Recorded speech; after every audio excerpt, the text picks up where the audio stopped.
ছুটির দিন শুক্রবার সকালে আচমকা ভূমিকম্পে কেঁপে ওঠে পুরো দেশ। কয়েক দশকের মধ্যে দেশের সবচেয়ে শক্তিশালী এই ভূমিকম্পে প্রাণ যায় 10 জনের, আহত হন 6 শতাধিক মানুষ। মুহূর্তের মধ্যে দেশ জুড়ে ছড়িয়ে পড়ে ভীতি ও আতঙ্ক। এরপর 32 ঘন্টার মধ্যে আরও 3 দফায় ভূমিকম্প অনুভূত হয়েছে। প্রতিবেশী দেশ ভারত বা মিয়ানমার নয়, প্রতিটি ভূমিকম্পেরই উৎপত্তি স্থল ছিল দেশের ভেতরে নরসিংদী, মাধবদী, সাভারের বাইপাইল ও রাজধানীর বাড্ডায়। ঢাকা এবং এর কাছাকাছি এলাকা ভূমিকম্পগুলোর উৎপত্তি স্থল হওয়ায় আতঙ্কে দিন কাটছে রাজধানীবাসীর।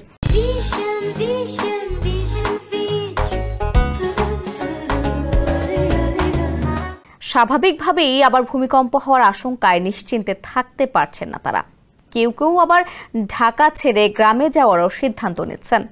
আতঙ্কিত হয়ে বিভিন্ন ধরনের প্রশ্নে জর্জরিত এখন ঢাকাবাসী। শাহনওয়াজ খান সুমনের প্রতিবেদন, বিস্তারিত জানাচ্ছেন সঞ্জিতা ইসলাম। পরপর দুদিনে 4 দফা ভূমিকম্পে নগরীর বিভিন্ন এলাকার মানুষ আতঙ্কে দিন কাটাচ্ছেন।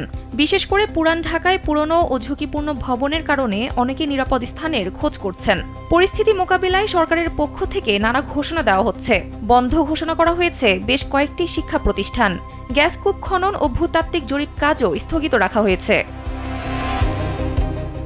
বংশালের এক বাসিন্দা জানান, ভূমিকম্প শুরু হতেই বাচ্চাদের নিয়ে দৌড়ে নিচে নেমে যান তারা।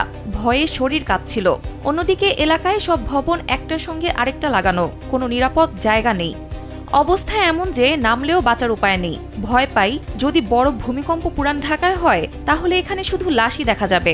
কেউ জানে না কি হবে, শুধু দোয়া করছি। চকবাজারের একজন ব্যবসায়ী জানান, শুক্রবারের ভূমিকম্পে খুব ভয় পেয়ে যাই। দৌড়ে নিচে নেমে গিয়েছিলাম, সবকিছু কাঁপছিল। ভয় লাগছে যদি আবার হয়। এখনকার ভবনগুলো সবই পুরনো, যে কোনো সময় ভেঙে পড়তে পারে। সত্যি বলতে কেউ জানে না কি হবে।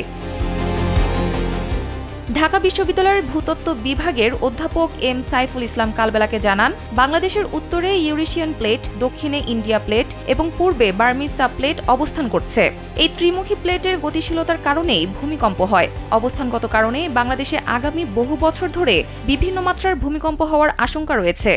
এই ভূমিকম্প ঠেকানো যাবে না। ক্ষয়ক্ষতি কমানোর জন্য রাষ্ট্রীয়, সরকারি, বেসরকারি সংস্থা থেকে ব্যক্তি পর্যায় পর্যন্ত সবাইকে উদ্যোগ নিতে হবে। আতঙ্কিত না হয়ে প্রস্তুতি নেওয়াই গুরুত্বপূর্ণ। সঞ্জিতা ইসলাম, কালবেলা।